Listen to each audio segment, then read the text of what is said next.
Assalamualaikum warahmatullahi wabarakatuh. Syukur alhamdulillah kita persembahkan kehadirat Allah, salawat dan salam kepada Rasulullah. Setiap detik kita bertemu dengan Allah. Masya Allah. Setiap detik kita mampu melihat Allah, tapi bukan dengan mata lahiriah, hanya dengan mata batin. Mata batin kita fitrah ketuhanan yang ada di dalam diri kita. Fitrah itu yang disebut dengan khilqatun asliyah, semula jadi memang sudah ada di dalam hati manusia. Itulah yang mampu bertemu dengan Allah. Itulah yang menjawab alastu bi rabbikum qalu bala syahidna. Bukankah aku ini Tuhanmu? Mengatakan bala, bahkan sangat benar ya Allah. Syahidna, aku bersaksi. Jadi disebut bersaksi itu bukan dengan mata lahiriah, bersaksi dengan mata batin, bersaksi dengan akal. Jadi ada hati di akal, di otak, ada hati di mata batin, ada hati di seluruh tubuh manusia yang bergerak ini. Ada hatinya, kuncinya pada mata batin manusia. Nah, kalau mata batinnya sudah tak berfungsi lagi, tidak ada bedanya dengan hewan. Mata batinlah yang membedakan manusia dengan binatang. Kalau tidak, ulaika kal an'am. Mereka tak ubahnya seperti binatang. Balhum adallu, bahkan lebih hina daripada binatang. Ulaika humul ghafilun, karena mereka itulah yang tertutup mata hatinya, yang disebut dengan orang yang lalai.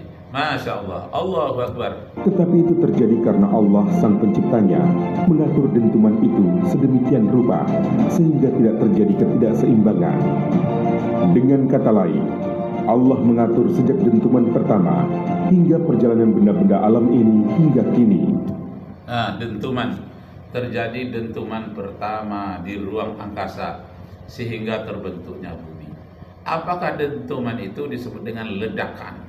Ledakan itulah yang disebut dengan Big Bang. Big itu artinya raksasa, bang itu dentuman. Dentuman raksasa karena terpisahnya bumi dari matahari. Lalu di bumi Allah berikan air. Dalam surat Al-Anbiya ayat 30, wa ja'alna minal ma'i kulla syai'in hayyin afala yu'minun.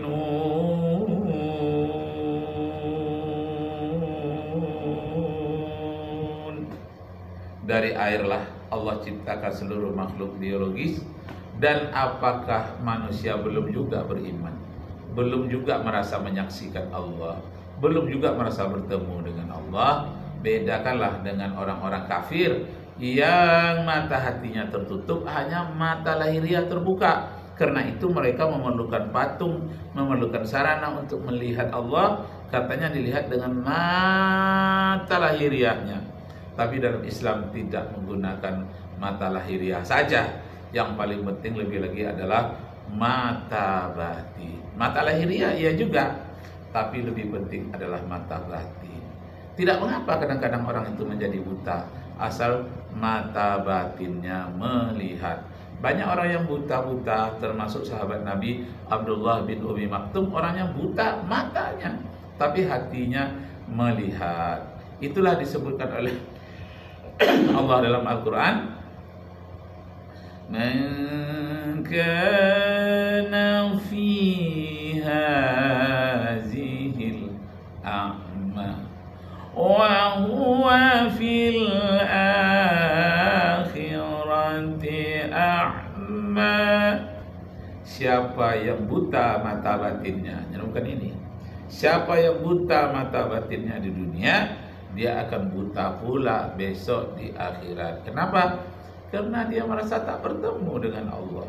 Padahal di dunia ini saja mata batin kita sudah melihat Allah, artinya melihat ayat-ayat Allah, tanda-tanda kebesaran Allah. Allahu Akbar. Terwujudlah suatu keseimbangan yang demikian teliti dan menakjubkan, sehingga keharmonisan seluruh bagian alam raya ini dapat kita saksikan. Sebagai sunatullah, bumi senantiasa bergerak, berotasi pada sumbunya, dan bergerak secara eliptikal mengelilingi matahari. Nah, jadi bumi ini bergerak mengelilingi sumbunya. Apa yang sumbu bumi ini? Sumbu bumi ini adalah kutub utara dan kutub selatan. Kutub selatan itu sebelah sana Australia, kutub utara sebelah sana dari Kanada atau Inggris, itu kutub utara sebelah sana dari Rusia. Nah, di kutub utara itu gravitasi daya tariknya lebih kuat daripada kutub selatan. Itulah sebabnya kompas di seluruh dunia menunjukkan jarumnya ke arah utara. Kenapa? Karena gravitasinya lebih kuat. Kalau ada suatu benda di ruang angkasa yang terlepas atau pecah, benda itu akan menyebar kemana-mana, dia menerpa bumi, akan sebelum sampai ke bumi dia akan bergeseran dengan udara. Maka benda serpihan itu akan mengecil, terus jatuh lagi ke bumi, akan ditarik oleh gravitasi bumi ke utara. Di utara itu hanya ada bongkahan-bongkahan es, sehingga kita yang berada pada belahan bumi khatulistiwa ini selamat, dan manusia seluruh dunia selamat. Yang terkena hanyalah bongkahan es di kutub utara. Allahu Akbar. Begitulah caranya Allah menyelamatkan manusia di bumi dari hantaman meteor, asteroid, dan komet-komet yang akan menghantam bumi. Terlebih dahulu sebelum sampai ke bumi, dia akan disambut oleh gravitasi bulan. Bulanlah yang terkena hantaman meteor. Nah, tapi ada yang terlepas dari bulan, jatuh ke bumi. Sebelum jatuh ke bumi, dia bergeseran dengan udara. Sebagian besar terbakar, masih ada lagi intinya. Dia akan ditarik oleh gravitasi bumi menuju ke kutub utara. Allahu Akbar. Dengan demikian terpeliharalah keseimbangan di bumi, keseimbangan alam semesta yang diciptakan Allah karena Ar-Rahman Ar-Rahim. Allah Maha Pengasih Penyayang dan sayangnya kepada manusia di bumi agar selamat dari hantaman benda-benda ruang angkasa. Allahu Akbar. Bumi merupakan salah satu planet dalam sistem tata surya yang merupakan salah satu dari ratusan miliar bintang di galaksi Bima Sakti. Allah juga melindungi bumi dengan menyelimutinya melalui hidrosfer, atmosfer, dan magnetosfer yang melindungi bumi dari benda-benda luar angkasa seperti meteorit dan lain-lain. Selain itu, dengan kenyataan bahwa jari-jari bumi rata-rata sekitar 6.371 km, sedangkan luas permukaan bumi sekitar 510 juta kilometer persegi, di mana 71% berupa lautan dan 29% berupa daratan, memberikan kepastian apabila Allah benar-benar menjadikan bumi sebagai tempat yang nyaman bagi makhluknya. Bumi juga memiliki sifat-sifat fisis, antara lain memiliki medan magnetik, medan gaya berat alias gravitasi, medan elektromagnetik, dan dapat menghantarkan gelombang-gelombang elastis. Dengan menggunakan sifat-sifat bumi seperti ini, manusia mampu melihat apa yang terdapat di dalam bumi. Misalnya, ketika mencari sumber minyak bumi, maka para ahli menggunakan metode seismik yang dikembangkan berdasarkan sifat bumi yang mampu menjalankan gelombang elastik. Nah, baiklah. Jadi terjadinya banyak minyak mengendap di bawah lapisan bumi. Bagaimana minyak itu dahulunya? Itu adalah pelapukan dari plankton makhluk-makhluk laut yang miliaran tahun yang lalu atau ratusan juta tahun yang lalu mengendap di dalam bumi. Nah, lalu tertarik oleh gravitasi bumi, dia mengendap di bawah. Dan itu di bawahnya itu ada air. Di bawah air ada air lagi berlapis-lapis, dan ada mineral, ada gas, ada minyak. Minyak pun berlapis-lapis pula. Adalah semacam minyak bensin. Kalau untuk pesawat namanya minyak aftur, yang lebih halus lagi, bermacam-macam. Ada aspal lagi di bawahnya, merupakan tai minyak itu. Jadi luar biasa banyaknya energi di dalam bumi. Semuanya diciptakan oleh Allah untuk manusia. Gunakanlah akal pikiran, gunakanlah teknologi yang positif Jangan yang negatif yang untuk memerangi manusia, tapi yang positif menggali energi untuk dapat untuk dapat memenuhi kesejahteraan manusia di muka bumi.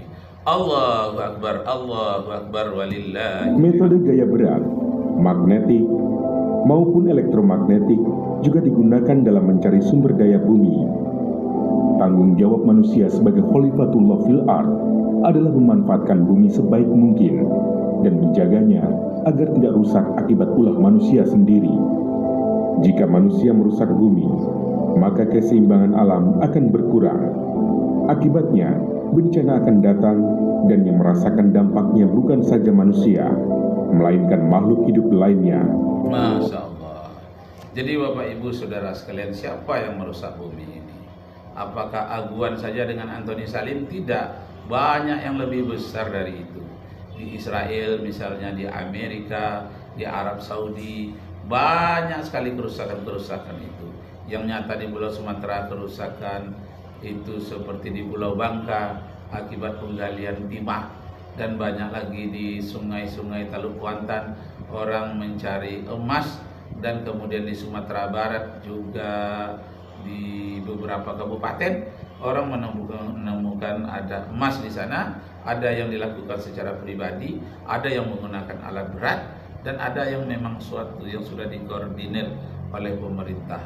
Semuanya itu adalah menggali karunia Allah yang tiada terhitung harganya. Berapa harganya? Wa in ta'uddu nikmatallahi la tuhsuha. Surat Ibrahim ayat 34. Seandainya disuruhlah kamu menghitung berapa harganya nikmat Allah yang sudah diberikan kepadamu, takkan sanggup kamu menghitungnya. Dalam tubuh manusia lah ada jari, ada mata. Kornea mata sekarang dijual orang 2 miliar. Itu kebanyakan di Bangladesh. Kemudian jantung entah berapa triliun, bisa dijual. Dan kemudian ada di pinggang itu juga merupakan bisa dijual, ginjal namanya. Itu juga miliaran harganya, bahkan triliun. Nah, takkan terhitung harganya. Begitulah besarnya karunia Allah. Allahu Akbar, Allahu Akbar. Keseimbangan ini berlangsung sampai hari ini atas izin Allah. Dalam surah Al-Ma'arij ayat 40, Allah menegaskan, فَلَا أُقْسِمُ بِرَبِّ الْمَشَارِقِ وَالْمَغَارِبِ إِنَّا لَقَادِرُونَ. Artinya, maka aku bersumpah dengan Tuhan yang mengatur tempat terbit dan terbenamnya matahari, bulan, dan bintang. nah demikianlah Bapak Ibu Saudara sekalian. Semoga Allah meridai kita. Kita sambung lagi pada episode berikutnya. Arju minkum afwan in wajadtum fiha khata'at. Wabillahi taufiq wal hidayah. Wassalamualaikum warahmatullahi wabarakatuh.